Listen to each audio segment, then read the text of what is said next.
उनको जाना माना पहचाना नहीं, धोखा हो गया। और इतना बड़ा धोखा जो ये हानि कोई पूरी नहीं कर सकता है।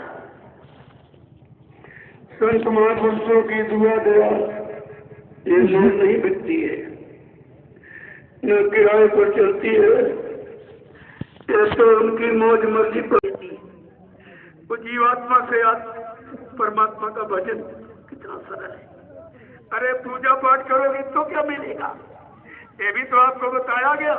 जो शरीर इंद्रियों से पूजा पाठ तीर्थ व्रत दान हवन जब यज्ञ गंगा स्नान करोगे तो क्या मिलेगा? मान मिलेगा, सम्मान मिलेगा, सामान मिलेगा। और भजन करोगे तो भगवान मिलेगा। ये दोनों चीजें आपके सामने। अगर भगवान मिल जाए तो ये सब तुम्हारा ही हो जाएगा। एक देश में एक बाजार लगा था।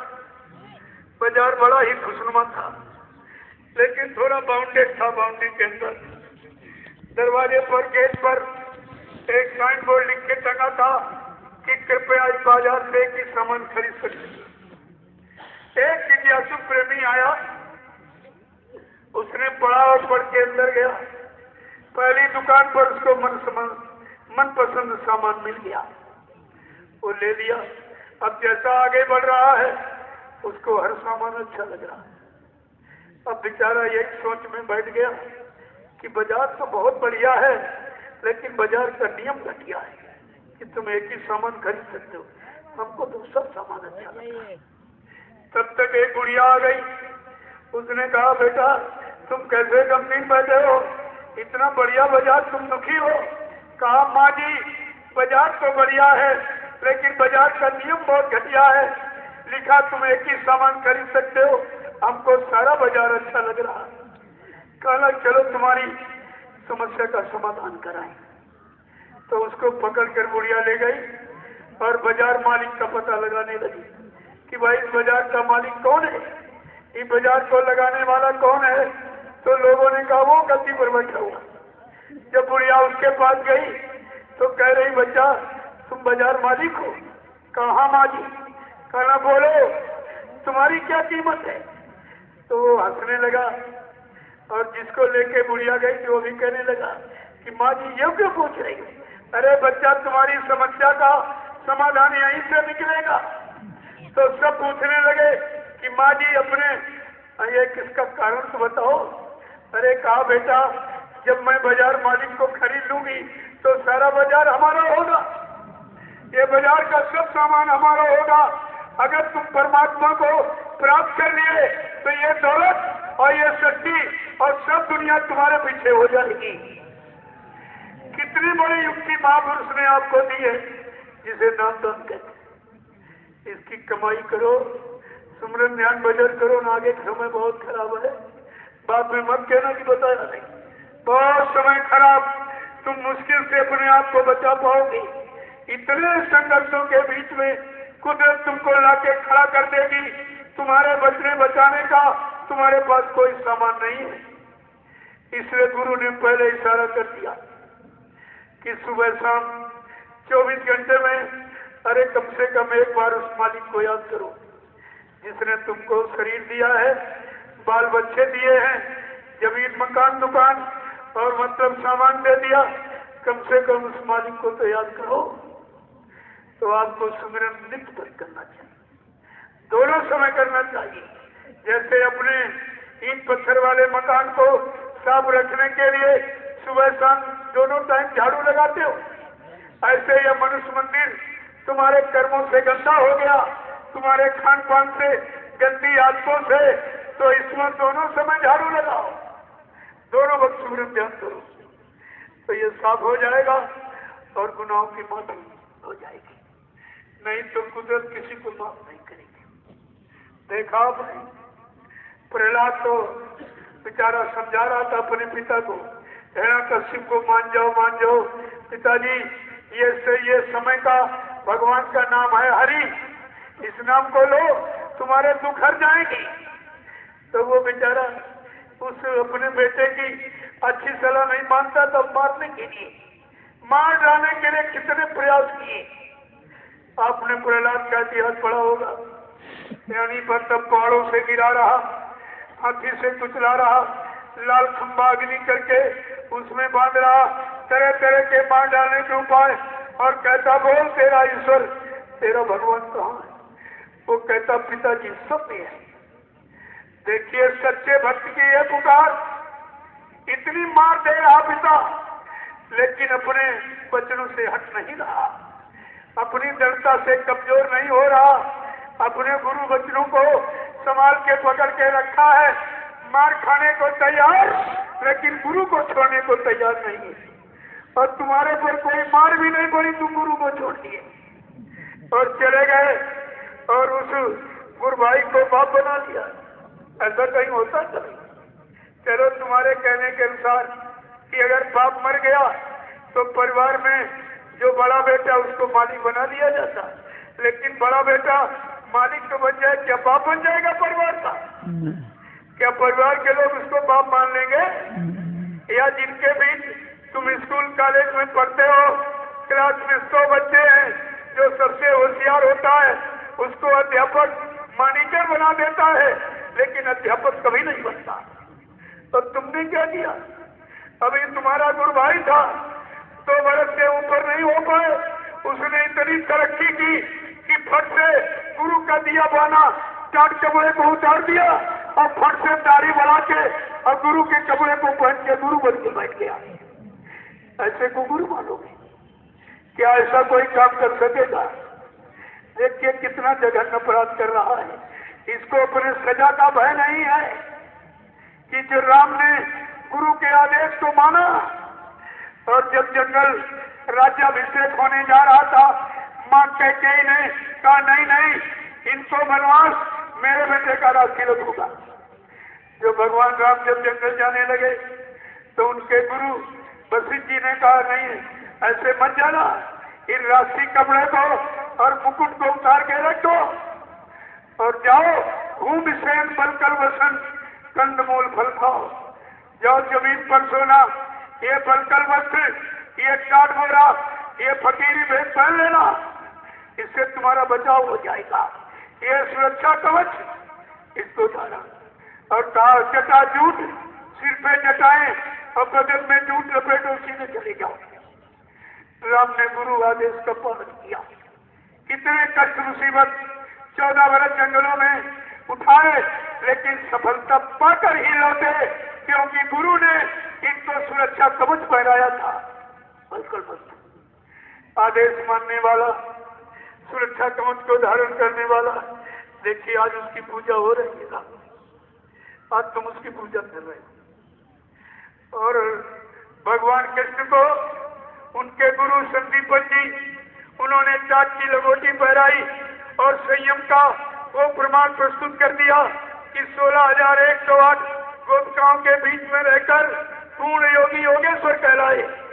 ये है गुरु की सुरक्षा कवच का, और गुरु के आदेश मानने वाले को ये लाभ मिलता, विश्व विजेता हो गया। आज सब जगह उनकी पूजा हो रही।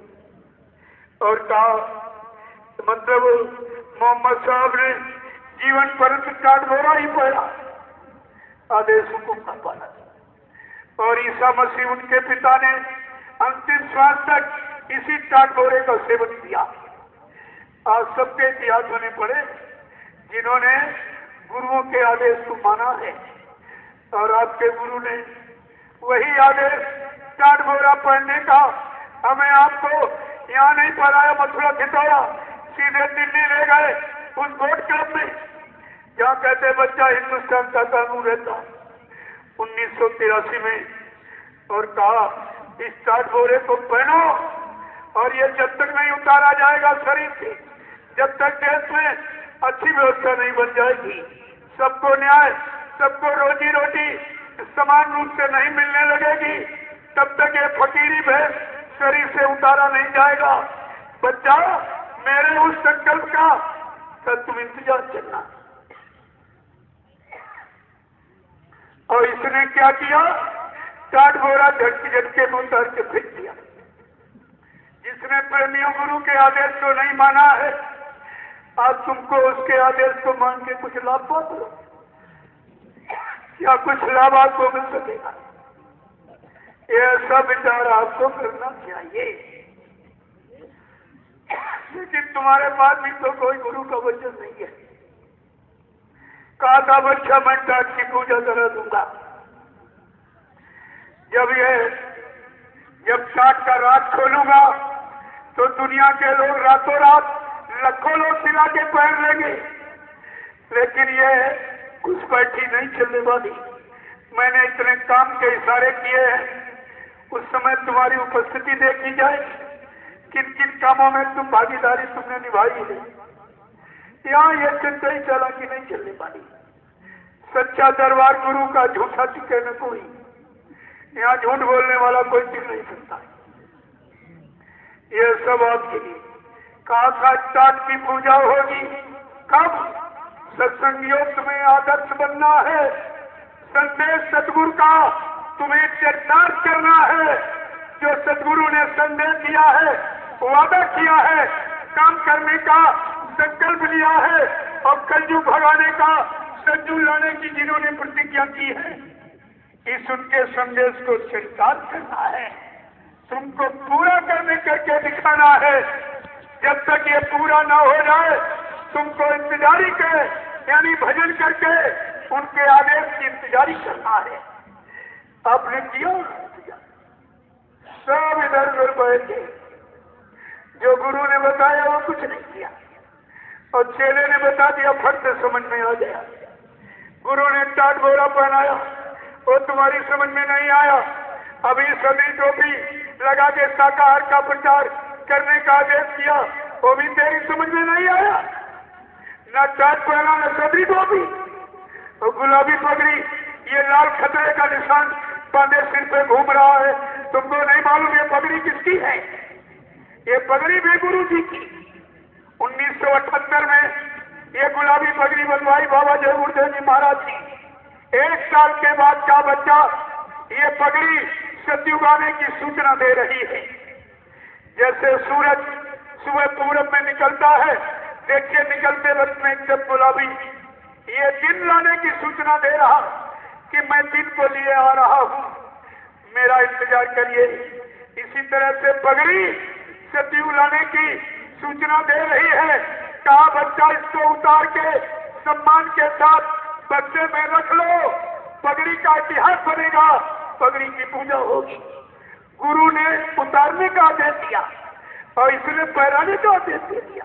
ये गुरु से भी आगे निकल गया। देखिए तो पहले अब कहता मैं गुरु के आदेश का पालन करता हूँ। आदेश था उतारने का, सम्मान के साथ पगड़ी को रखने का। चलो ठीक, मेरा पगड़ी से कोई विरोध नहीं है, लेकिन जो पगड़ी का इसने दुरुपयोग किया है, जो पगड़ी का अपमान किया है, जो इतिहास इसको कभी माफ नहीं करेगा। ये पगड़ी गुरु ने मनुष्यों के सिर पर बंधवाई थी ताज के रूप में। अरे ताज सिर पर होता, अगर ताज कोई नीचे रखते तो अपमान हो जाता। इसने क्या किया? पगड़ी तो पगड़ी रही, उसको कुर्ता पैजामा मिलने आया। चलो ये भी कहा था ठीक, और मनुष्यों की सिर का ताज था। और इसने क्या किया कि नारियों की साड़ी और पेटीकोट पे बदल दिया पगड़ी को।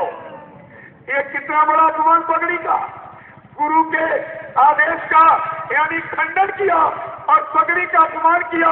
ये तो सजा पाने का अधिकारी है, ये तो सजा उसको मिलेगी। तो आपने इस पर विचार नहीं किया। फिर तुम इससे पूछो तू किस बात का गुरु बन गया है? तू लोगों को दे क्या रहा? पगड़ी भी बाबा जी की है और नामदान भी बाबा जी का। ये दे क्या रहा? इससे पूछो तुम क्या दे रहे हो? किस बात के गुरु हो? पगड़ी गुरु जी की है। उन्होंने कहा बच्चा इसको रख लेना सम्मान के साथ। तूने गुरु के आदेश का उल्लंघन किया और पगड़ी का अपमान किया। तू तो दो सजा पाने का अधिकारी है। ये सब चीजें आपके सामने है, इनको देख लीजिए आप।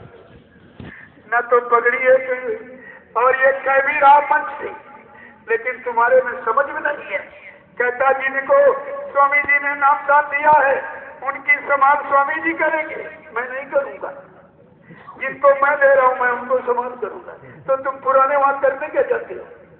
वो तो साफ साफ कहना, ना मैं तुम्हारा सम्मान करूंगा ना मैं तुम्हारी मदद करूंगा, क्योंकि जिनको स्वामी जी ने नाम दान दिया है उनकी स्वामी जी सम्मान करें। तो तुम पगड़ी बांधे क्यों घूम रहे हो? तुमको जो गुरु ने मंत्रवाणी नाम दान दिया, गुरु के आदेश का पालन करते हो, तो तुम पगड़ी का सम्मान करो कि तुम अपमान कर रहे हो? तुम भी सजा पाने के अधिकारी बन रहे हो। और वो साफ अलग खड़ा है, कह रहा मैं तो जिन लोगों को नाम दान दे रहा हूं उनकी सम्मान करूं। अब करे न करे वो जाने उसके पास, वो बोझा उसके सर पे है, वो चाहे, लेकिन उसको ये चाहिए जब तुम नए जीवों को कह रहा इनकी मैं सम्मान करूंगा, तो तमाम रंग हिंदुस्तान में काले नीले पीले हरे हैं, तो किसी राम नाम की पगड़ी बनवा देता, लेकिन गुरु का ये गुलाबी रंग का कपड़ा ये गुरु का है, ये गुरु की दी हुई, इसको तुझे बनवाने का कौन सा आदेश है? पगड़ी का बनवाने का और गुरु के आदेश का उल्लंघन का ये आदेश तुमको किसने दे दिया? ये सब बातें आपको समझदारी में रखनी चाहिए। मैं आलोचना के दृष्टिकोण से नहीं कह रहा हूँ, हकीकत के दृष्टिकोण। जो गुरु का काम, गुरु के वचन है, मैं उनको आपके सामने रख रहा हूँ। अब ये जरूर है कोई चोरी कर रहा हो, तुम मुझसे बहुत चोरी करना बहुत बड़ा पाप, तुम बहुत बड़े पापी हो, तो वो यही कहेगा तुम हमारी निंदा करते हो, तुम्हारी आलोचना करते बुराई करते। लेकिन प्रेमियों सिद्धांत क्या है? सिद्धांतिक दृष्टिकोण से ये सब क्या है? ऐसा विचार आपको करना चाहिए। मैं ये पूछने के लिए मैं स्वयं उज्जैन गया था। अगर मेरे अंदर कोई रागद्वेष होता, अगर उनको सत्संगी न मानता, तो मैं उज्जैन तो जाता, मैं क्या जाने की जरूरत?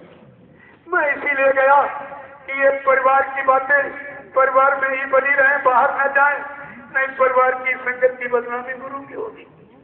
इस उद्देश्य को लेकर मैं इससे पूछने के लिए उज्जैन गया।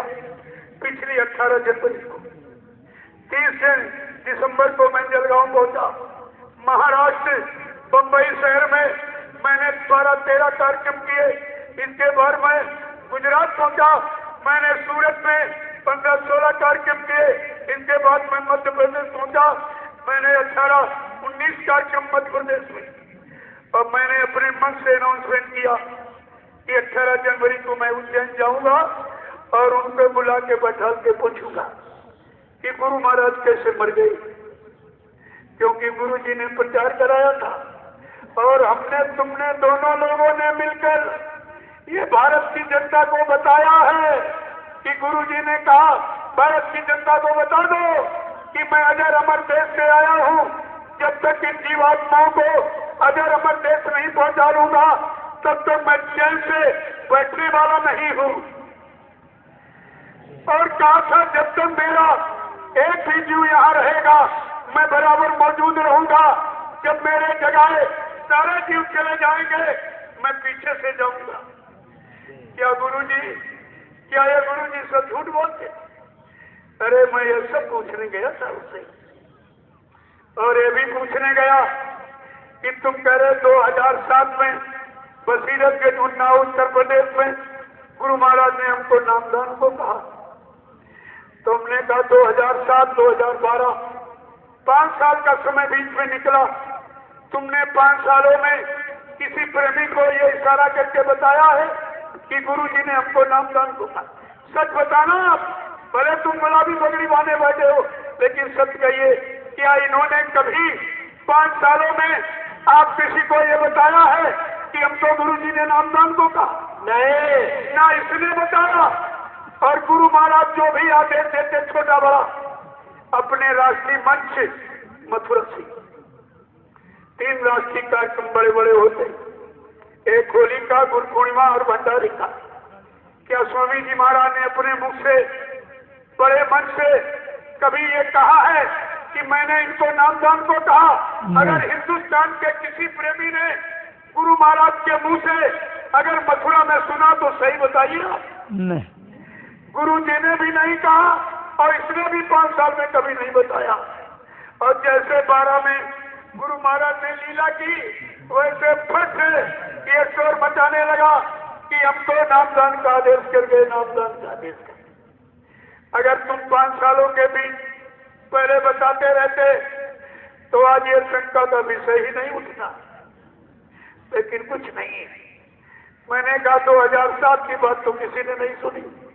2010 में स्वामी जी महाराज ने आदेश दिया कि जितने मैंने आदेश आज तक दिए हैं वो सब निरस्त किए जा रहे।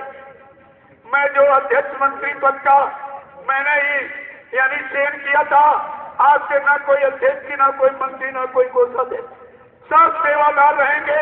हमको भजना नदियों की जरूरत नहीं। ये गुरु का आदेश था।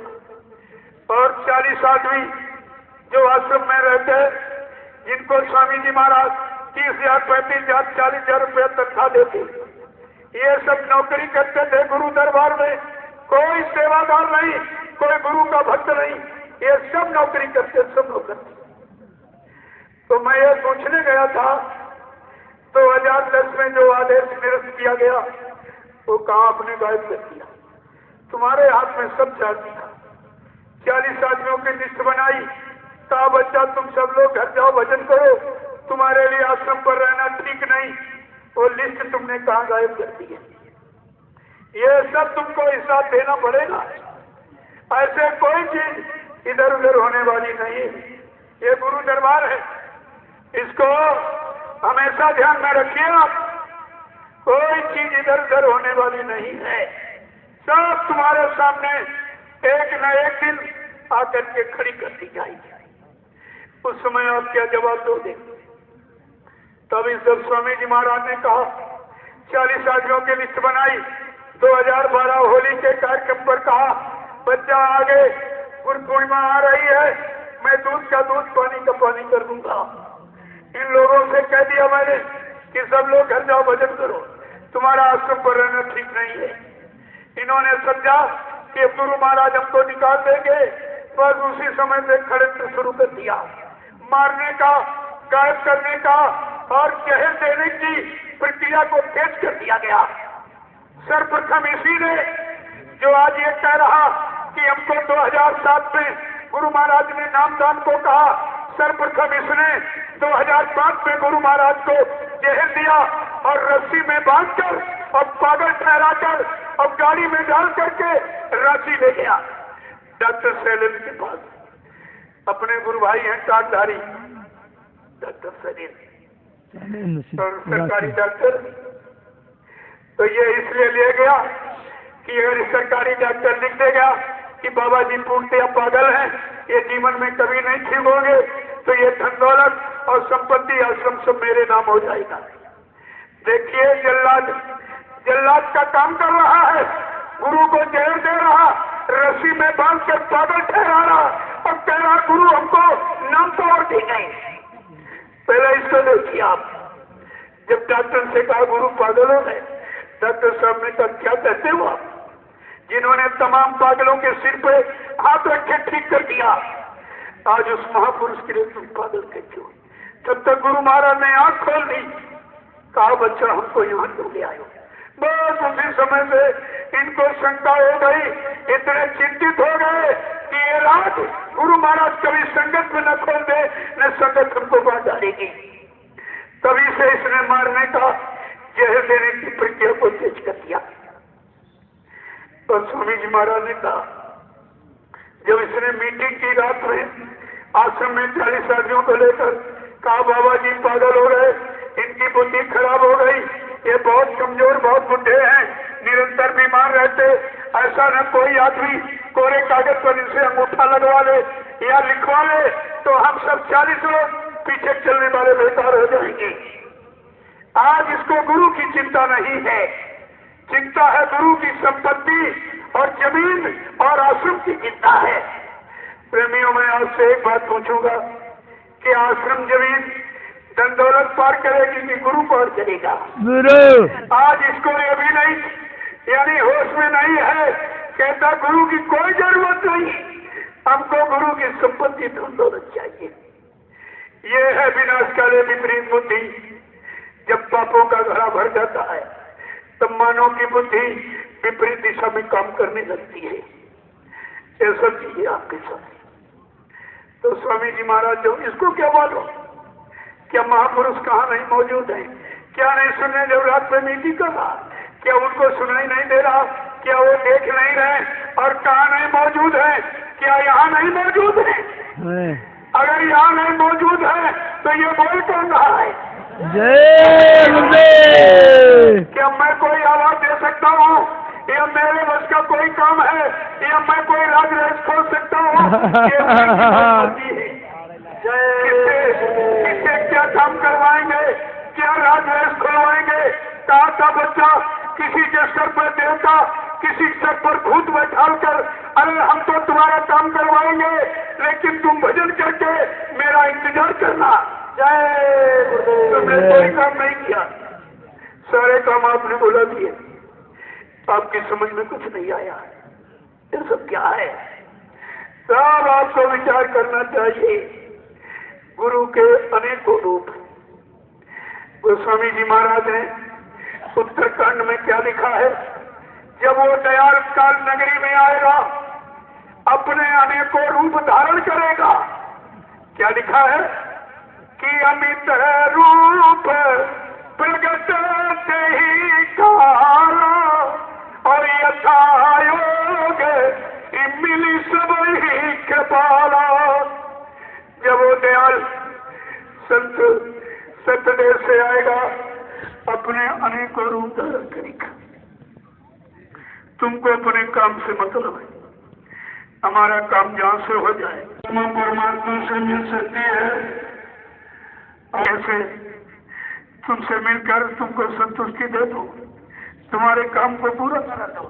तुमको अपने काम की तलाश रखनी चाहिए, बाकी तो वो मौज मर्जी है। जब वो हनुमान बंदर से काम करा सकते, जहाँ मंत्र नंदील को यानी ग्रेट इंजीनियर, महान इंजीनियर बना सकते थे और हनुमान को समय का पायलट बना सकते थे, तो क्या वो तो एक साधारण अवतारी शक्ति थी जो 16 कलाओं से आई, जो असंख्य कलाओं से आया हुआ है। वो सृष्टि में क्या नहीं कर सकता? आपको ऐसा विचार रखने चाहिए। लेकिन तुम्हारा दिल दिमाग इतना पाक साफ पवित्र नहीं है कि तुम गुरु को हर समय सब में देख सको। वो सब जगह विद्यमान है, कोई जगह उनसे खाली नहीं है। जिस दिन जगह खाली हो जाएगी काल धावा बोल देगा और सबको अपने में समझ लिखा। ये उन्हीं की दया काम कर रही है। जो जीव बचे खड़े उसके राज्य में बचे हो, उसकी हुकूमत में अलग खड़े हो, नहीं मान रहे हो। ये गुरु की शक्ति की पहचान नहीं तो क्या है? क्या अपनी शक्ति से तुम खड़े हो? तुम्हारे पास वही बोल पुरुष है। ये सब तुमको विचार में रखना चाहिए। स्वामी जी महाराज ने कहा बच्चा हमसे एक VIP गाड़ी ले लो, 10-10 लाख रुपया ले लो, तुम 40 लोग घर जाओ, जाके भजन करो। तुम्हारा आश्रम पर रहना अब भविष्य में ठीक नहीं होगा। भविष्य की बात बता दी, लेकिन कोई नहीं माना। ये आदेश कोई नहीं माना, बल्कि जवाब क्या दे रहे हैं कि स्वामी जी हम कहाँ जाएं? इतने सालों से हम आपके साथ रह रहे हैं, अब हम कहाँ जाएं? ऐसा करें आप ही कहीं जगह बना लीजिए। देखो कैसा आदेश का पालन करना कि गुरु को आदेश दे रहा है।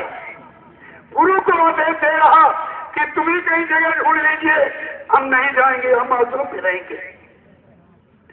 आप कह रहे हैं मैं आश्रम में रहूंगा, तुम जाओ कहीं जगह ढूंढो। ये आदेश पालन देखिए पहले। और तब से गुरु जी आप मथुरा जाते रहे हो, देखा होगा, तब से गुरु महाराज लगातार गाड़ी पर रहना, गाड़ी पर सोना, गाड़ी पर खाना, गाड़ी पर नहाना। मैं आज सबसे ये पूछने आया हूँ क्या इन जल्लादों ने गुरु महाराज को जेल से भरकर तनाई की सजा दी कि नहीं दी? जिनका इतना भारी साम्राज्य, इतना बड़ा गुरु परिवार, आज वो गाड़ी पर दिन काटे। ये इन्होंने गुरु का अपमान किया कि सम्मान किया।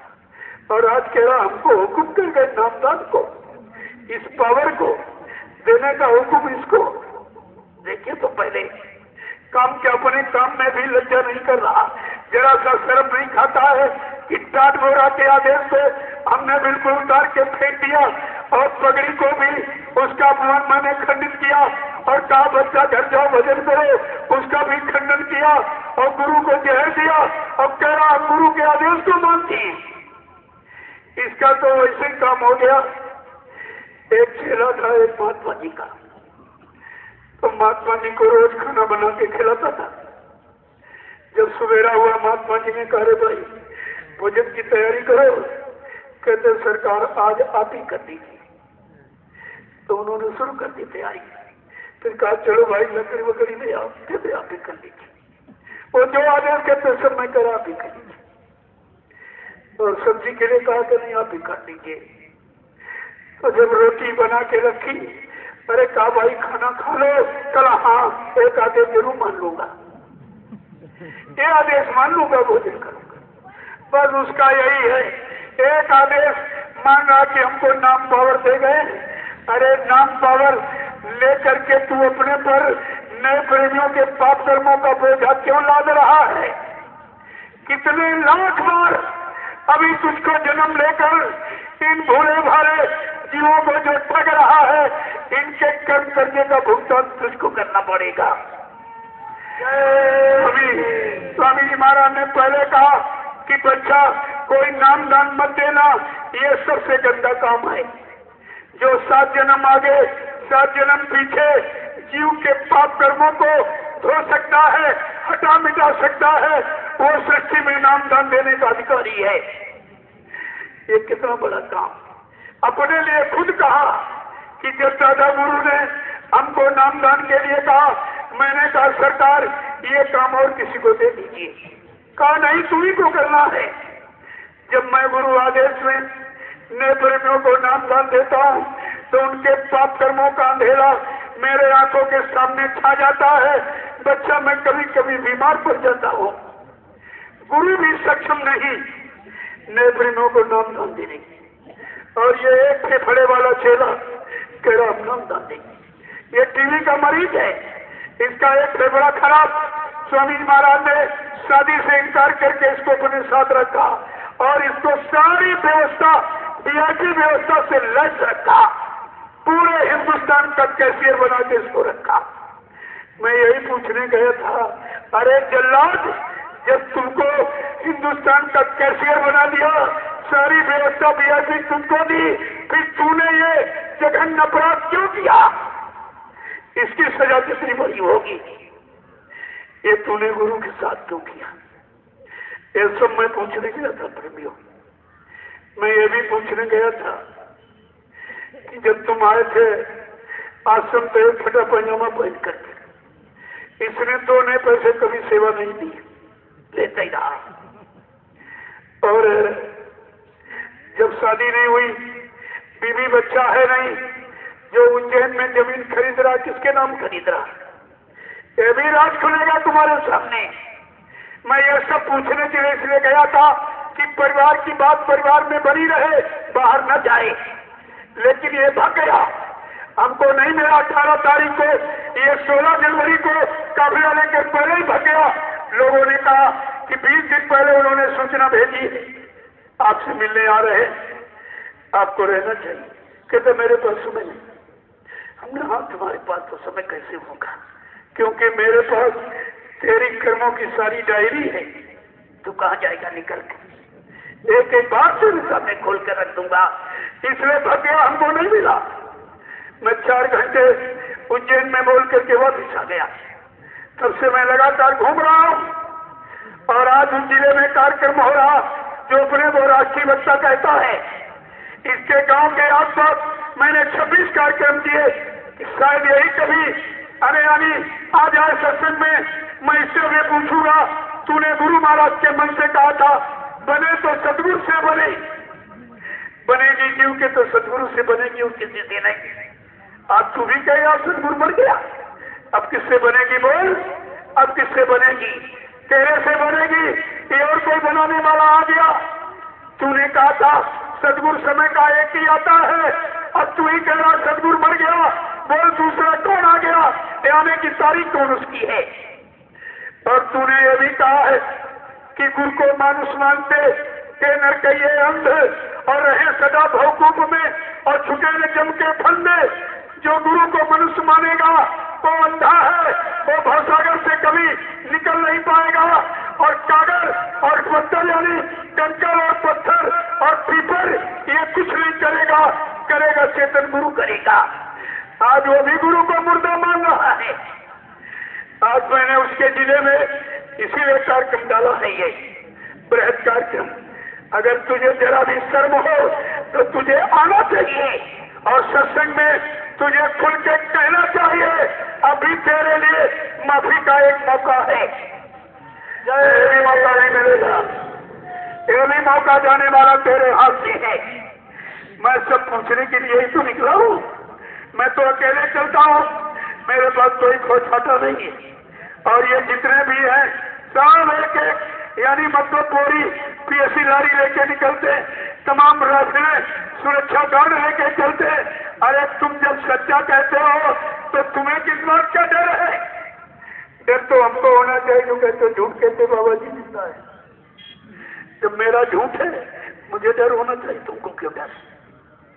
ये सब सच्चाई जब से यहाँ से एक विशाल विस्फोट होगा, यही आजमगढ़ से विस्फोट हो जाएगा। पहला विस्फोट हुआ था कुशीनगर से 3.5 लाख प्रेमी इकट्ठा हुए थे। पहली पूर्णिमा पिछले साल की, और दूसरा सीतामढ़ी में 5 लाख प्रेमी इकट्ठा करके दूसरा विस्फोट, और तीसरा ये विस्फोट है उत्तर प्रदेश का।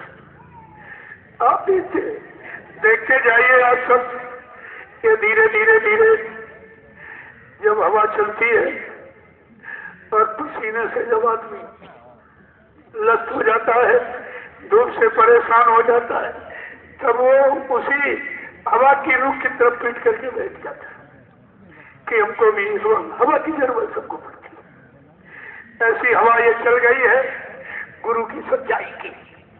सबको जरूरत है इसकी और सबको जरूरत पड़ेगी। ये मैं सब पूछने गया था लेकिन वो मिला नहीं, फंस गया पहले। आप लोग जाते आते हो तो मैं तो कोई अपमान की दृष्टि से थोड़ी गया था। अगर मेरे अंदर कोई ऐसी भावना होती तो मैं उसके घर चल के क्यों जाता? मुझे डर होना चाहिए कि मैं अकेले जा रहा हूँ, कहो मरवा दे, कहो गिरवा दे, कुछ कर दे। लेकिन सच्चाई में बहुत दम होती है। मुझे तो अपने गुरु पर विश्वास है, उनके वचनों पर और अपने उनके आदेश पालन पर अपने आप पर विश्वास है। मैं पूरे हिंदुस्तान में अकेला घूमता हूँ। लोगों ने कितनी व्यवस्था की, मतलब लाखों रुपए चंदा किया गया इनको मरवा देना, जहाँ कहीं मंच पर बोलते हो।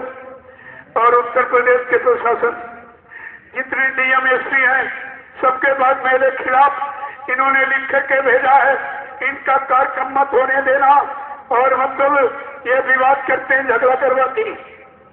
तो मैंने इसी उत्तर प्रदेश के पूर्वांचल में एक जिले में 25-25 कार्यक्रम किए।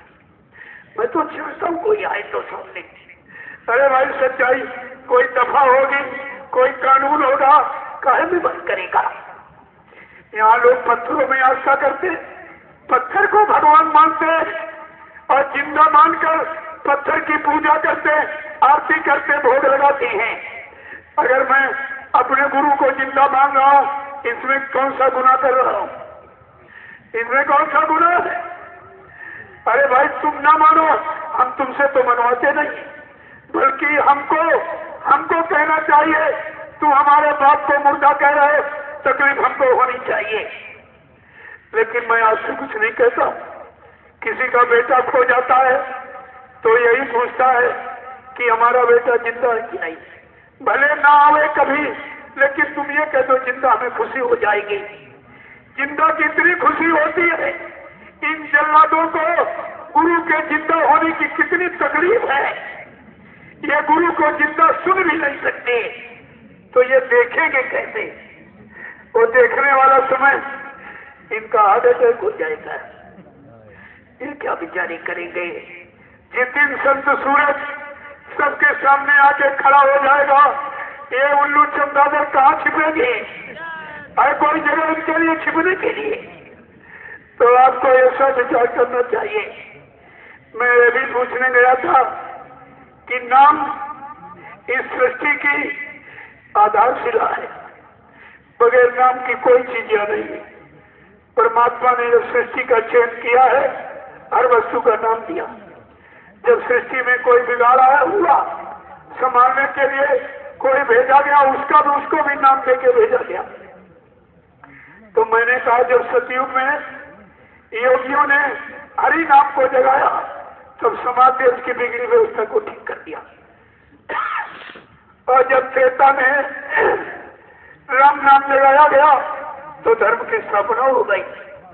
द्वापर में जब कृष्ण नाम जगाया गया, तो धर्म की स्थापना और दुष्टों का संहार करा दिया, इतिहास बना रखा है।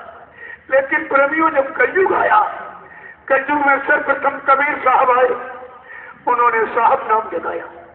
संत महात्मा जिस नाम को जगाता है, वो उसकी व्यक्तिगत नाम की पूंजी और शक्ति का भंडार होता है, और जीवात्माओं को अपने घर जाने का आधार होता है। यही नाम जहाज है जिस पर बैठाल कर अपनी सुरतों जीवात्माओं को इनको घर पहुंचाते।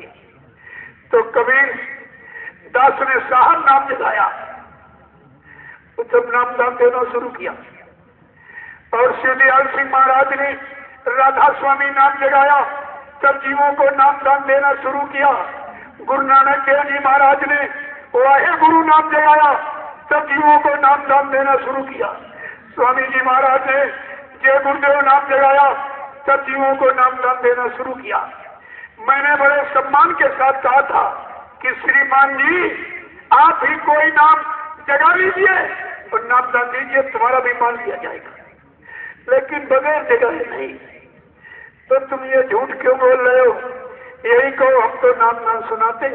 तुम पहले भी गुरु जी का सुनाते थे, आज भी सुनाते हो। इसमें तुम्हारा लेना लेना क्या है?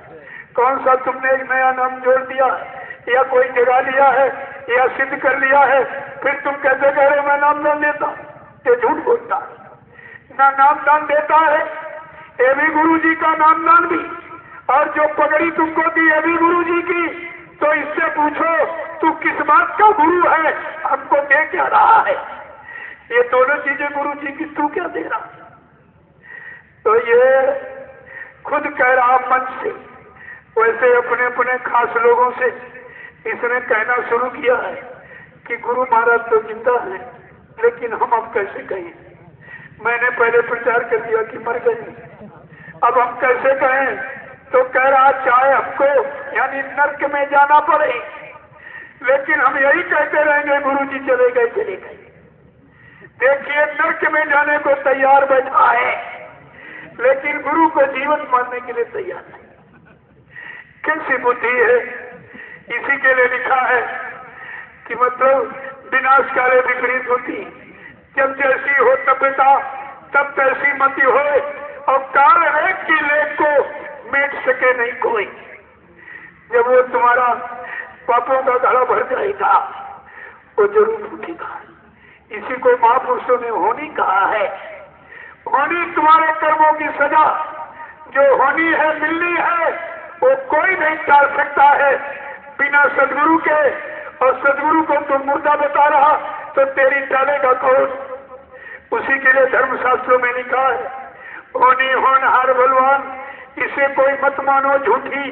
गई मंथरा पास के कई, पिला गई बूटी। राम लखन बनवास सिधारे, ते राजा दशरथ की छूटी। इसे कोई मत मानो झूठी। पर नारी के हेतु रावणा, नियत करी खोटी। परिणाम क्या निकला? लंकगढ़ सोने से टूटी। लेकिन होनी नहीं बदल पाई।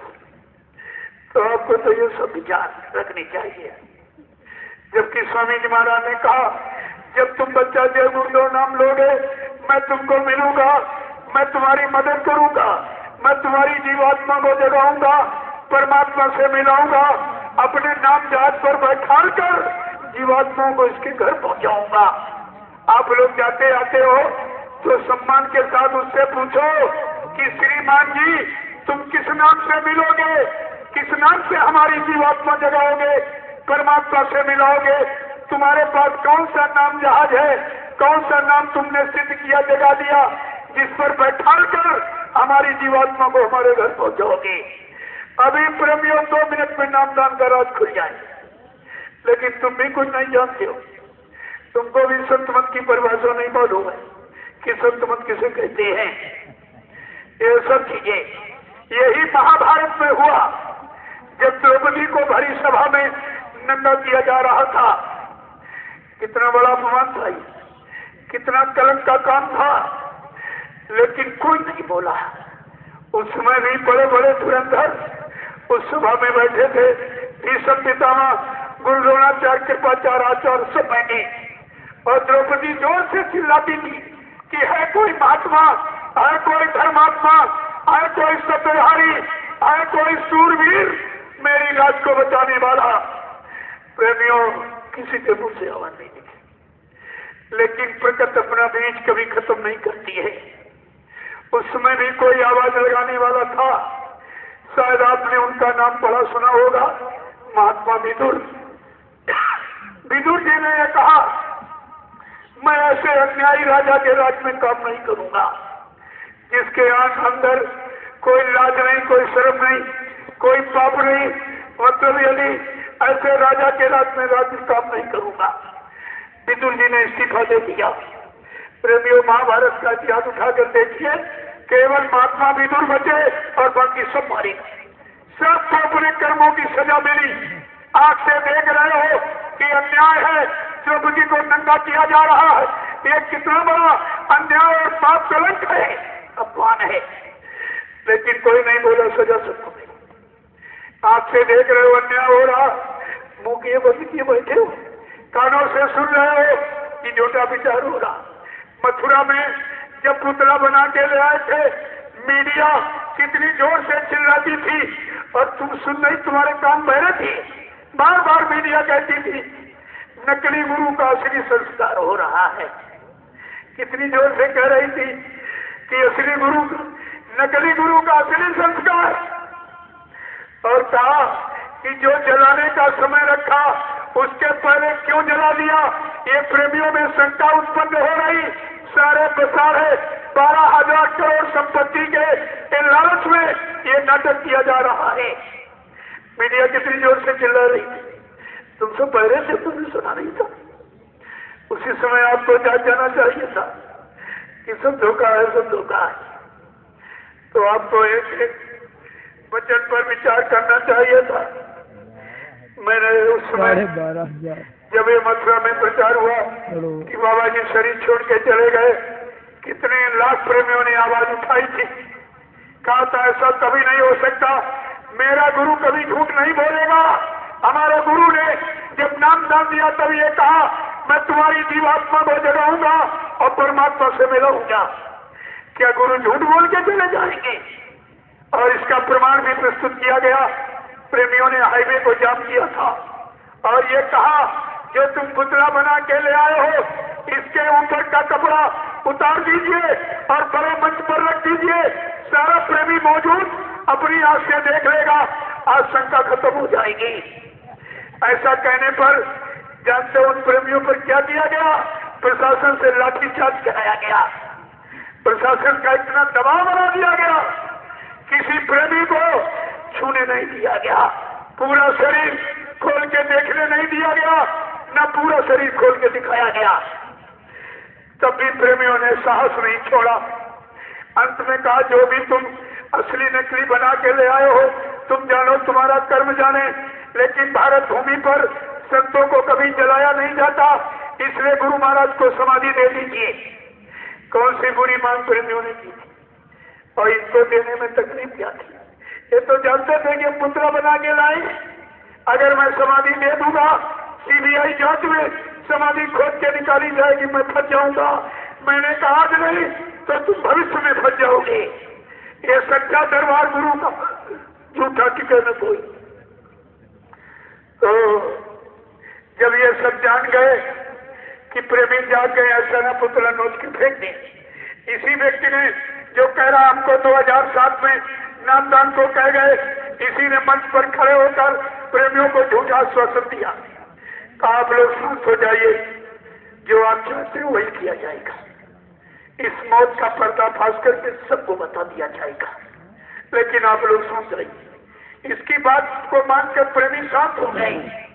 प्रेमियों ने जाना ये गुरु महाराज के साथ रहता, नामदान दोहराता, ये थोड़ी झूठ बोलेगा, लेकिन इसने भी वही काम किया।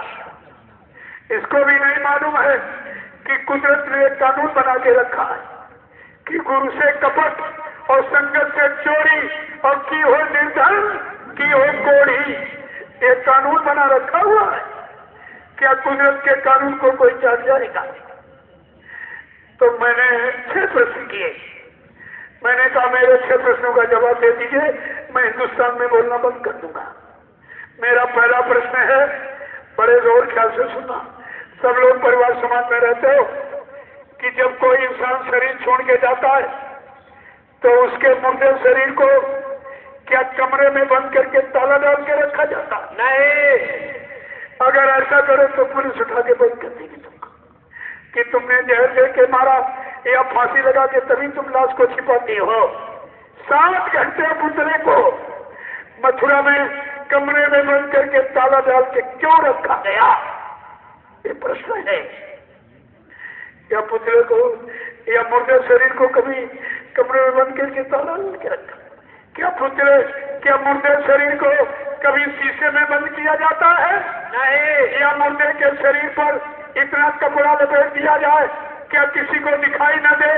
या मुर्दे की लाश को मैदान में खोल के रखा जाता? मैदान में खोल कर। तुम्हारे परिवार में जब कोई शरीर छोड़ के जाता तो परिवार का सदस्य मुर्दे को मैदान में रखता। सब लोग देख लो, भाई शंका न हो, नहीं तुम कहोगे रात में तुमने इसको मार दिया। वो बेचारा अपने बचत के लिए सांप खोल के सामने रख देता, सब लोग देख देख के चले जाते। गुरु परिवार का विषय है और गुरु परिवार वालों को गुरु का शरीर दिखाई नहीं दिया। ये क्या है? और कोई वहां कौन था? तुमको दिखाने में क्या तकलीफ थी? फिर तुमने बुलाया क्यों था? सब जगह मोबाइल दौड़ा दिया कि गुरु महाराज शरीर छोड़ के चले गए और ये कह गए कि 3 दिन तक मेरा शरीर रखे रहना, इनको दर्शन कराते रहना। क्या दर्शन 1 किलोमीटर से होता है? क्या दर्शन बैरिकेडिंग से होता है? ना छूने दो ना देखने दो, ये किस बात का दर्शन है? और तुमने स्वीकार भी कर दिया। तुम्हारी भी मति मारी गई, तुम्हारी भी समझ में कुछ नहीं आया ये सब क्या हो रहा है, इसको यहाँ करने की क्या जरूरत है?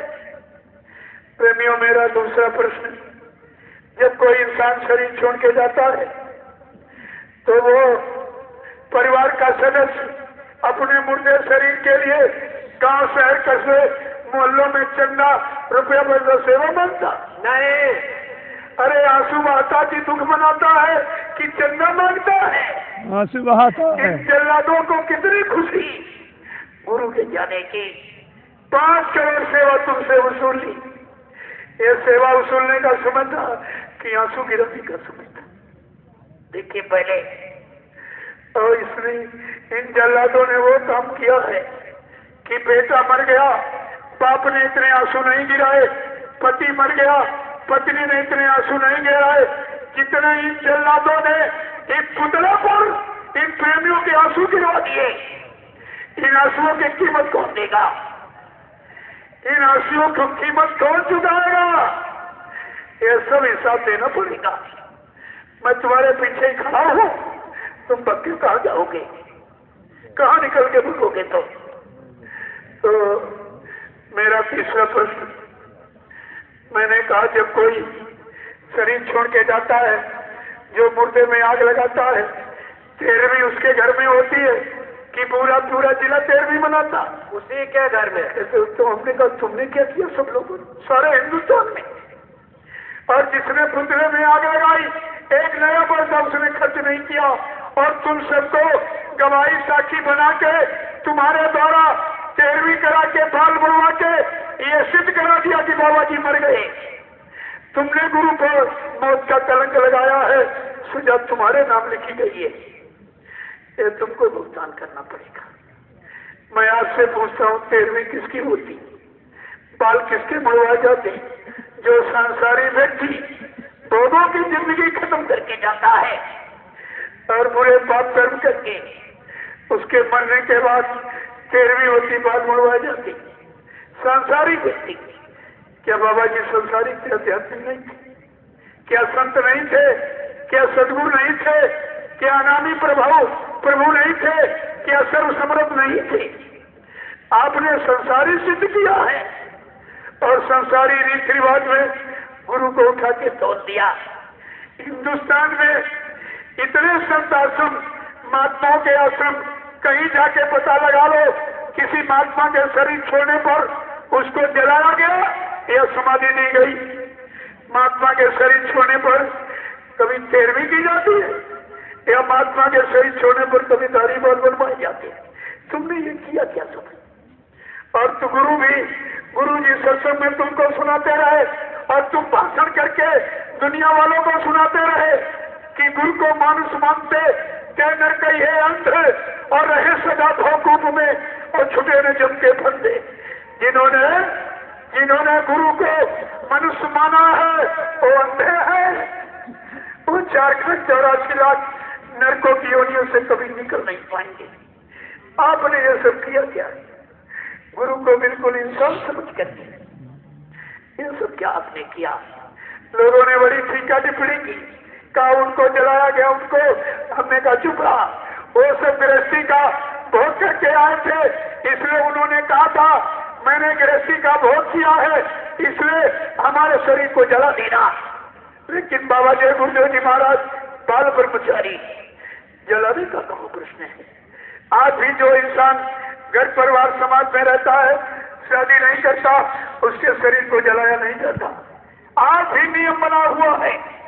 लेकिन बाबा जय गुरुदेव जी महाराज तो बाल ब्रह्मचारी थे, जलाने का प्रश्न है। और पुतला जलाया गया। प्रेमियों, एक बात मैं और पूछूंगा कि हिंदुस्तान में पुतला किसका जलाया जाता? आज भी समाज में रावण का पुतला जलाया जाता। क्या गुरु महाराज रावण थे? क्या सिद्ध किया है तुमने वो कलंक लगाया है जो जिन गुनहगारों के अगर जिस्म को जिंदा जला दिया जाए इनके गुनाह माफ नहीं होंगे। वो इनका जघन्य अपराध है। आपको ये सब चीजें जानकारी में रखनी चाहिए। मेरा चौथा प्रश्न था, ये दोनों लोग कह रहे हैं मैंने गुरु के शरीर को नहलाया, मैंने कपड़े बदले, हम तुम्हारी आलोचना कब करते? हम तो सत्य बात तुमसे पूछते। मैं सत्य खोजने के लिए निकला हूँ और सत्य खोज कर तुम्हारे सामने लाके खड़ा कर दूंगा। मैंने कहा मैं तो सत्य पूछ रहा हूँ आपसे कि चलो आपने नहलाया तब नहीं दिखाया, कोई बात नहीं, लेकिन जब कपड़े बदल लिए थे तब 5-7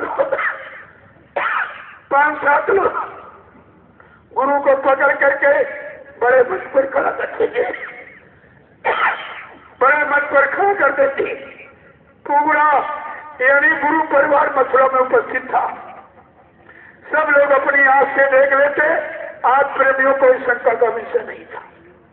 लेकिन सच बताना, क्या गुरु महाराज के पूरे शरीर को मथुरा में किसी ने खोल के देखा था? नहीं। या पूरा शरीर खोल के किसी को दिखाया गया? नहीं। फिर आपने विश्वास कैसे कर लिया? बिना देखे विश्वास कर लिया कि मेरा बाप मर गया और 13वीं खा के बाल मुड़वा के घर में बैठ गया। क्या तुमने गुरु पर कब कलंक लगाया है? ये तुम्हारे पर मतलब सूत्र भूत सवार हो गया।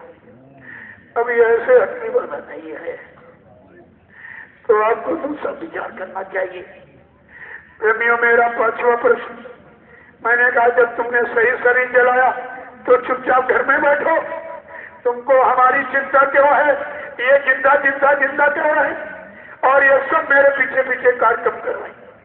इतनी चिंता इनको हो गई है क्योंकि जब से गुरु पूर्णिमा का कार्यक्रम सीतामढ़ी रीगा में हुआ तो 5 लाख प्रेमियों का जमघट, ये देखकर इनको दिन का भोजन, रात की नींद हराम हो गई।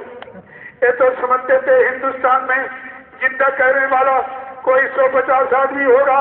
मैं उत्तर प्रदेश के प्रशासन का दबाव बनाकर लोग लालच देकर इनके मुंह को बंद कर दूंगा। लेकिन मैं गुरु महाराज की दुआ दया से उस रीगा एक छोटे से कस्बे में 5 5 लाख का प्रेमियों का जमघट, ये छोटी मोटी चीज है, ये छोटी मोटी चीज है। और ये कितने लाख का देख लीजिए, ये सब सामने है आपका। अभी तो तमाम टेंटों में बैठे और जंगल वाले वहीं लाउडस्पीकर लगा वहां सुन रहे हैं। ये सब खचाखच भर जाएगा मैदान। आप गिन नहीं सकते हो कितना आदमी आ गया। इसको देखिए, ये हजम हो जाएगा। ये कोई कोठरी में संदेश हो रहा, मेरे पास पत्रकार मीडिया आती है, मैं बड़े साफ शब्दों में कहता हूं, हमको तुम्हारी बिल्कुल जरूरत नहीं, क्योंकि तुम कोई सच्चाई का पूरा संदेश नहीं छा सकते हो। तुम तो गुलाम के गुलाम हो, तुम्हारा सच कहने का अधिकार ही खत्म हो गया। हमको किसी की जरूरत नहीं है। मैं खुद अखबार बन गया हूँ, अखबार बन गया हूँ, और हिंदुस्तान में एक घूम घूम करके मैंने सारे यानी लगभग प्रांत और जिलों में सब जगह मैंने सूचना फैला दी। हमको न प्रशासन की जरूरत है, न मीडिया, न पत्रकारों की जरूरत है, न तुम्हारे अखबार रेडियो की हमको आवश्यकता। मैं खुद अखबार रेडियो बन गया हूँ। पूरे हिंदुस्तान में ये सच्चाई का संदेश अभी पहुंचा देता हूँ, और कोई सेवा नहीं, किसी तरह कोई सेवा नहीं, कोई रुपया पैसा किसी से मांगा नहीं जाता। लेकिन आप जबरदस्ती दे रहे हो। वो बेचारे झोली लेकर भीख मांग रहे, उनके झोली में कोई भीख नहीं डालता। मैं यहाँ सरेआम मन से मना करता हूँ, न हमारे कोई पैर छूना, न मेरे हाथ में कोई रुपया पैसा देना। हमको इसकी जरूरत नहीं है, हमको जरूरत है तुम्हारी। हमारा गुरु परिवार 45 करोड़ का है, हमारे 45 करोड़ गुरु भाई।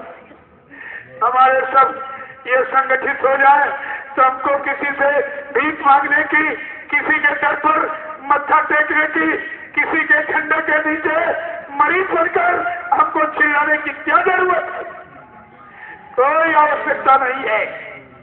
आप देखते जाइए, धीरे धीरे इन प्रेमियों के कानों तक गुरु के वचनों को, वादों संकल्पों को पहुंचा के इनको भी खड़ा कर देता हूँ, और ये सब एक एक पाई का हिसाब मांग लेंगे। हमको कुछ नहीं करना, हमें कुछ नहीं करना, हमको केवल इनको जगा देना, गुरु के वचनों को सुना करके। मेरा कोई काम नहीं है, बड़े साफ शब्दों में सुन लीजिए, क्योंकि मेरा कोई खर्चा नहीं। मैं जब से आया हूँ देख लीजिए, मैंने कोई नाश्ता किया, मेरा कोई नाश्ता, सिर्फ मैं उबला हुआ पानी सुबह नाश्ते में यही लेता। कोई फल फ्रूट मेवा ये मेरा भोजन नहीं है, और मैं बहुत ही सादा भोजन करता हूँ। उबली दाल, उबली सब्जी मेरा भोजन गरीब से गरीब आदमी नहीं करेगा। और एक रोटी का भोजन है, 24 घंटे में क्या खर्चा है? वो तो रोटी हर गरीब के घर में मिल जाएगी। हम तुम्हारा धन दौलत लेके क्या करेंगे? लेकिन आप मानते नहीं हो, जबरदस्ती 1 रुपए, 2 रुपए, 10 रुपए, 30 रुपए आप जबरदस्ती करके देते हो कि मेरा इसी प्रचार काम में आप लगा देना। मेरे पास समय नहीं घर गृहस्थी छोड़कर निकलने का, खेती दुकान दफ्तर बंद करने का मेरे पास समय नहीं। हमने कहा चलो ऐसी कोई तुम्हारी श्रद्धा है तो ठीक है, तुम्हारे धन का तेल डालकर मैं हवन कर दूंगा। सारे हिंदुस्तान में तेल का हवन करके गुरु महाराज की हकीकत का अभी पर्दाफाश किए देता हूँ। ये सब उनकी दया से हो जाएगा, बगैर उनकी मौत से कुछ नहीं होगा। वो तो उन्हीं की मौज मर्जी है, क्या करा रहे, क्यों कर रहे, क्या मौज है, क्या लीला है। लेकिन आप देखते जाइए सब, तो यहाँ इसकी जरूरत नहीं। बच जाता है जब 1 रुपए, 10 रुपए 20 देते, उसमें भी बच जाता है। और जो 4-4, 5-5 अंकों की सेवा कितने वर्षों से वसूली जा रही, वो कहाँ चली गई? मैं ये भी तो बता दूंगा कि मैंने केवल तेल का हवन करके 1 रुपए, 2 रुपए, 10 रुपए भी जो इन्होंने श्रद्धा के रूप में दिया है, मैं इससे मैंने पूरे हिंदुस्तान में प्रचार कर दिया। और जो पैसा बच गया उसको जगह जगह आश्रम बन रहे उनमें दे देता हूँ उठा करके। मैं क्या करूंगा तुम्हारे पैसे का? तो ये आश्रम में लग जाए, प्रेमी आएंगे, बैठेंगे, भजन करेंगे, तो ये गरीबों का भी लग जाए अच्छी जगह। इनका 1 रुपए कोई सेवा लेगा, 10 रुपए, 20 रुपए, 50 रुपए, 100 रुपए कोई सेवा नहीं लेता, और तो 3,000 रुपए, 2,000 से नीचे कोई लेते नहीं। मैंने कर ली, ये 1-2 रुपए गाड़ी कमाई, इसी से धर्म की स्थापना हो जाएगी, इन्हीं से काम हो जाएगा। तो यहाँ कोई शंका चिंता मत करिए, मेरा ये कोई काम नहीं, ना मैं गुरु जी बनता हूँ, ना मैं स्वामी जी बनता हूँ, ना मैं कोई महात्मा बनता हूँ।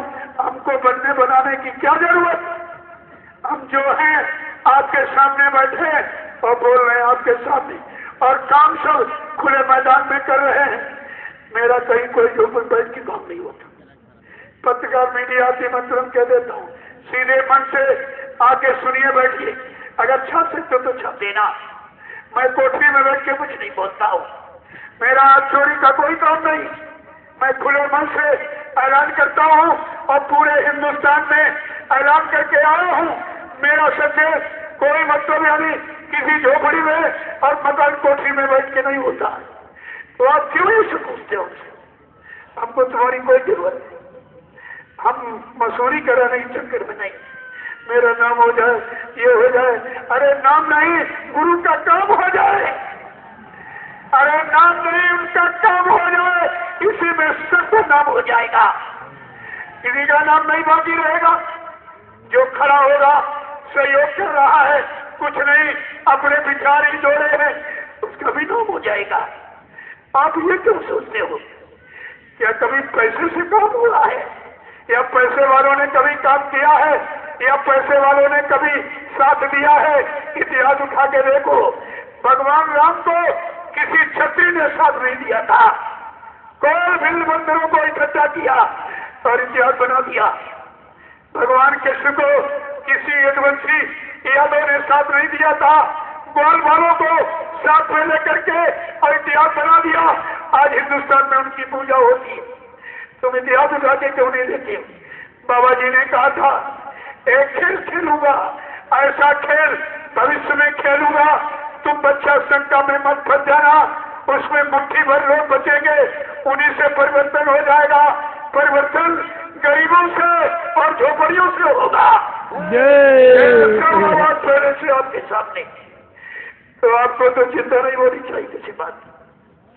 प्रेमियों, मेरा छठा प्रश्न, मैंने कहा तुम कहते गुरु महाराज बीमार, तो महाराज कहते बच्चे मेरे कोई बीमारी नहीं, मैं तुम्हारी सबकी बीमारी लेके बैठा हूं, मेरे कोई बीमारी नहीं। चलो आप स्वास्थ्य लाभ के लिए मेदांता हॉस्पिटल गुड़गांव हरियाणा ले गए, मैं तुम्हारी निंदा कब करता हूँ?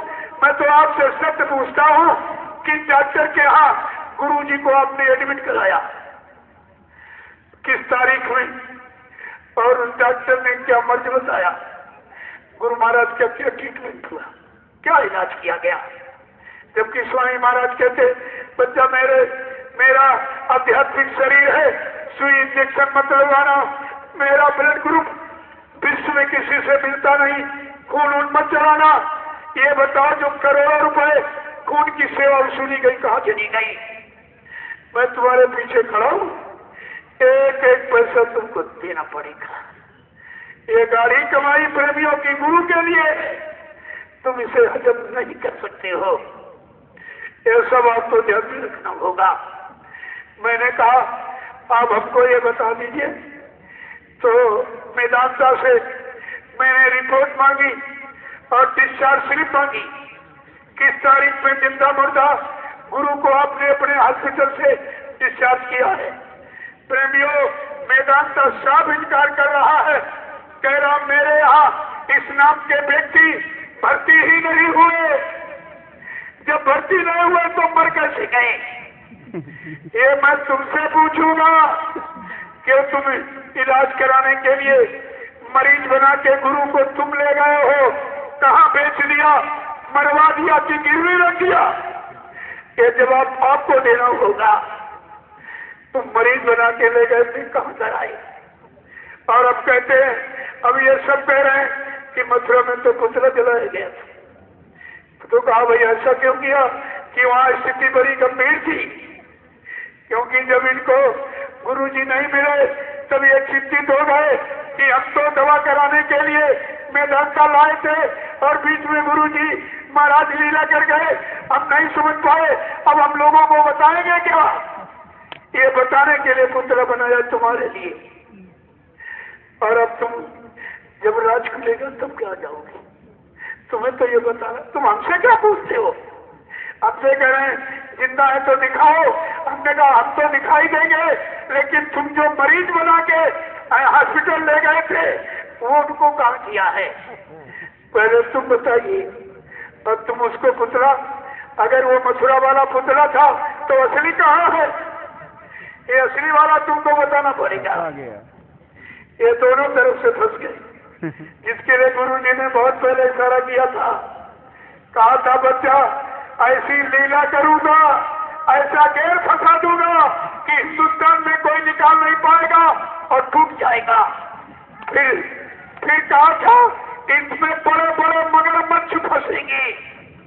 ये मगरमच्छ कौन है? इसी बात को आपको समझना चाहिए।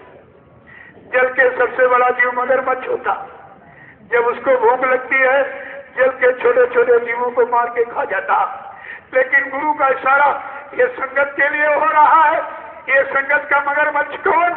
जो इन गरीबों की गाड़ी कमाई खा रहा, दुरुपयोग कर रहा, ऐशो आराम और भोगों में खर्च कर रहा।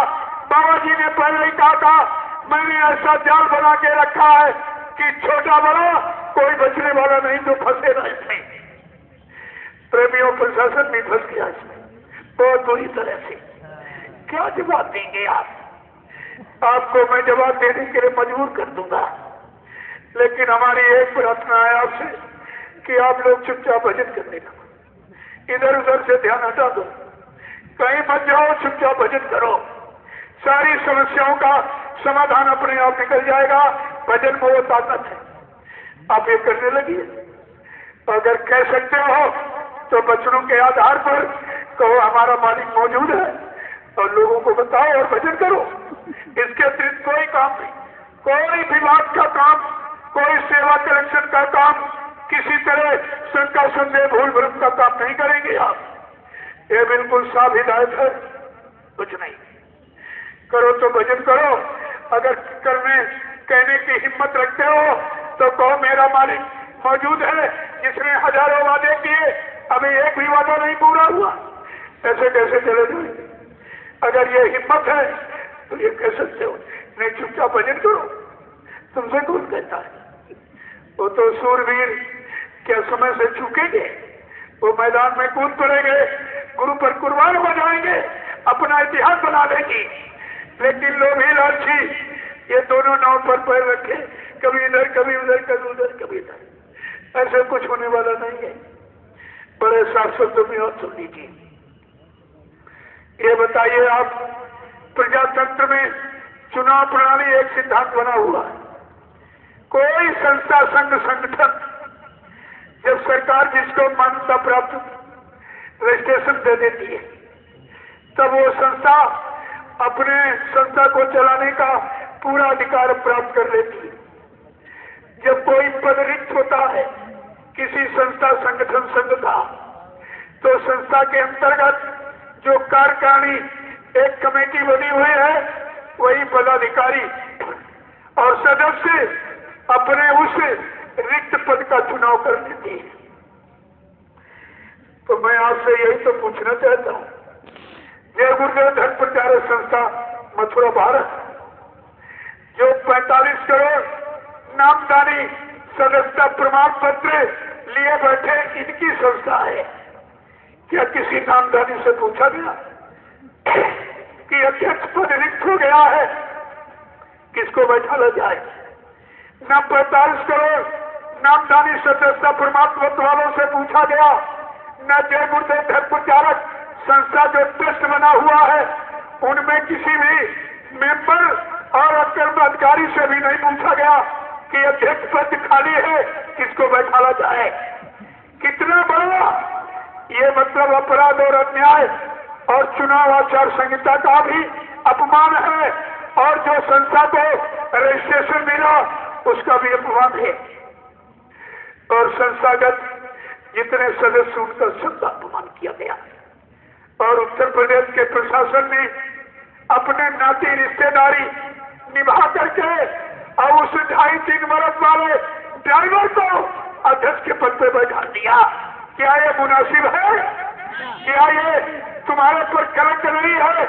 अगर कोई यानी जिसके एक माँ मतलब बाप के 4 बेटे हो, एक बेटे को बाप धीरे से वसीयत कर दे कि अब 3 बेटे चुपचाप बैठेंगे, वो तो हावी हो जाएंगे और कहेंगे कि अब तूने एक ही बेटा पैदा किया था, ये 3 तेरे बेटे नहीं है। और उस ड्राइवर कह रहा हमको वसीयत कर गए और तुम 45 करोड़ नामर्द और कार बन के चुपचाप बैठे हो, तुमको शर्म नहीं आती? गुरु की गद्दी पर कितना बड़ा कलंक, गुरु पर कितना बड़ा कलंक, ये संगत पर कितना बड़ा कलंक लग गया। चार बोरा पहनने वालों तुम्हारे पर कलंक लग गया, सदरी टोपी लगाने वालों तुम्हारे पर भी कलंक लग गया, और सेवा देने वालों नाम दान लेकर सुमरन ध्यान भजन करने वालों ये सब पर कलंक लग गया। ये भारत की जनता पूछेगी कि अब 45 करोड़ चेहरों में कोई काबिल नहीं था तो ड्राइविंग का भी दिखना। टाट बोरा पहनने वालों 30-32 साल से गुरु के आदेश का पालन करके टाट पहनकर तपस्या कर रहे हो कि अब तुम्हारे में से कोई काबिल नहीं निकला जो दुश्मन को संभालता है। वो ड्राइवर जो न सत्संगी है, न नामदानी है, न शाकाहारी है, न गुरु महाराज का शिष्य है, तो गाड़ी चला रहा 2.5-3 बरस। ऐसे तो गुरु महाराज की गाड़ी हजारों प्रेमियों ने चलाई है और सब तय हमको वसीयत और अब तय गए। क्या गुरु भी किसी को वसीयत करता है? कभी गद्दी का इतिहास पढ़ा है उठा के? और संस्था मथुरा में है, जमीन मथुरा में है, गद्दी गुरु की मथुरा में, दादा गुरु का मंदिर मथुरा में, और वसीयत करने इटावा आए थे गुरु। क्या मथुरा में कोर्ट नहीं था? आपको ये सब विचार करना चाहिए। ये सब चीजें तुम्हारे सामने आके खड़ी हो जाएंगी। अभी मैं केवल इशारा कर रहा हूं, जानता तो सब हूं, लेकिन इशारा करूंगा। अभी इनसे भी प्रार्थना कर रहा हूं, सत्संगी के नाते आप वापिस लौट आइए और भजन करने लगिए, तुम्हारे लिए ज्यादा अच्छा है। गुरु महाराज दयालु है, माफ कर देंगे। अगर तुम दोनों लोगों ने अपनी स्वार्थपरता का नाटक ये बंद न किया तो गुरु महाराज तो दयालु है, लेकिन जो ये सामने बैठे ये दयालु नहीं है। ये अपनी एक पाई का हिसाब तुम्हारे नसों से वसूल कर देंगे। बसंते इनको जानकारी मिल जानी चाहिए। मैं भी जानकारी दे देता हूँ आपको, ये सब तुम्हारे सामने आके खत्म हो जाएगा। आपको ये सब विचार अभी ये बिहार में एक शर्मा जी है, वो जय गुरुदेव धर्म विचारक संस्था ट्रस्ट में मेंबर है। उन्होंने ये जानकारी दी है कि ये मथुरा वाला भी ये जय गुरुदेव धर्म विचारक संस्था का सदस्य नहीं, ये भी सदस्य नहीं है, और उज्जैन वाला भी सदस्य नहीं है।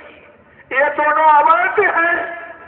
जब कोई संस्था का पद रिक्त होता है, जो संस्था में मेंबर होता उसको कार्यवाहक रूप में काम करने का अधिकार होता है, उसको काम करने का अधिकार होता।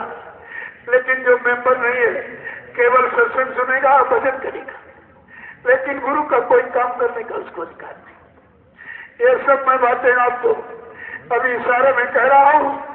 है तो बहुत कुछ मसाला, बहुत कुछ कहने के लिए, लेकिन उसके लिए समय चाहिए। कई रातें कई दिन निकल जाएंगे। जो गुरु ने भविष्यवाणियां की हैं, काम करने की सूचनाएं, और जो इन जल्लादों ने उनके साथ दुर्व्यवहार किया है, ये सब खोल कर अगर रखा जाए, महीनों निकल जाएंगी, तब आपको जानकारी मिल जाएगी, मिल पाएगी। इसलिए मैं कुछ कहना नहीं चाहता हूं, और मालिक से एक ही फरियाद करो कि हम सब लोग, सबको सद्बुद्धि सद्ज्ञान दे। हम सब लोग कोई बुरे काम न करें, बुरे खान पान में, बुरी संगत में न जान पाए, गुरु के विरोध में न खड़े होने पाए, कोई भ्रमित न करने पाए हमको, ये मानी से अरदास करनी चाहिए आपको। तो देखो समय हो गया है, अभी कल परसों 2 दिन बाकी, ये 3रा दिन है। कल होगा और परसों मुसलमानों की, मैंने कह रखा। आप जो कोई बहुत जरूरी हो, लेकिन इससे जरूरी क्या है? क्या इस सत्संग से भी कोई जरूरी काम? तुम समझते हो कि हम यहाँ रहेंगे नुकसान हो जाएगा, तुम घर में रहोगे तो क्या नुकसान बचा लोगे? नुकसान तो यहीं से बचेगा तुम्हारा, इसलिए किसी का कोई नुकसान होने वाला नहीं है। सब लोग जो 5 दिन ये दया मांगी गई है गुरु की और बाउंड्री खींची गई लक्ष्मण रेखा, तो इसको क्रॉस मत करना, नहीं दया तक जाएगी। तो प्रार्थना तो यही आपकी, आपको बहुत जरूरी आवश्यकता हो जाता है, बस इसीलिए तो रखा गया ही। अभी आप सुन लीजिए, ये कभी कहाँ मिलेगा आपको, क्योंकि मेरे पास भी समय नहीं है।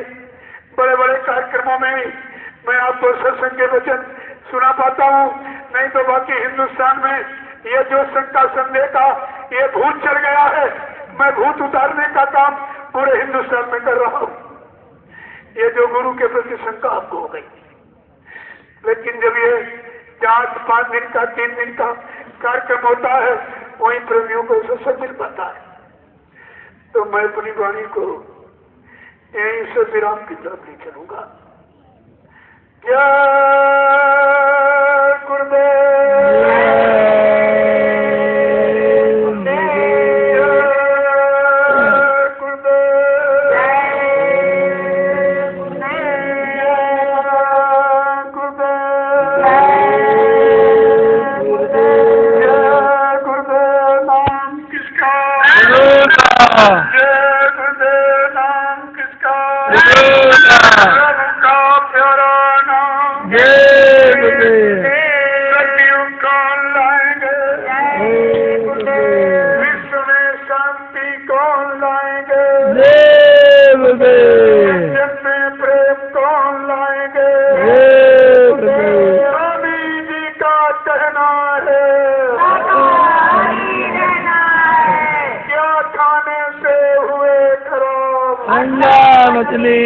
क्या खाने से होगी भलाई,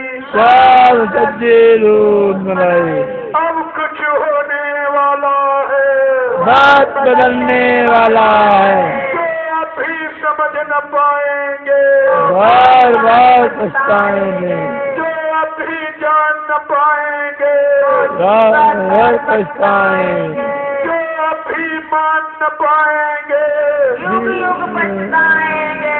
स्वामी जी की वाणी है, सतयुग की अगवानी है, यदि स्वामी जी की बात न मानी, कछु मर जाएगा, यदि स्वामी जी की बात न मानी, कछु मर जाएगा।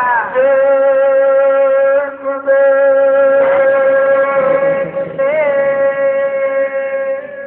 मैं अपनी वाणी को समय अभाव के कारण विराम की तरफ ले जाना चाहता हूँ। कोई भूल चूक त्रुटि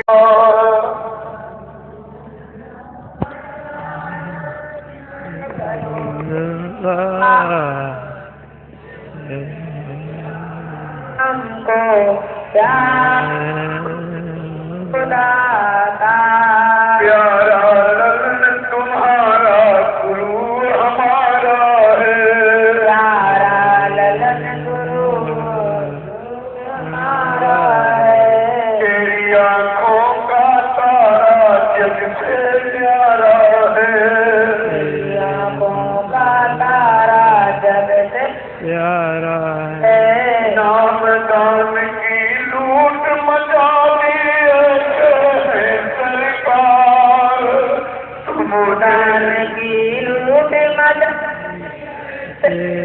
सरकार, तुमने दिया हमको प्यारा गुरु दाता, तुमने दिया हमको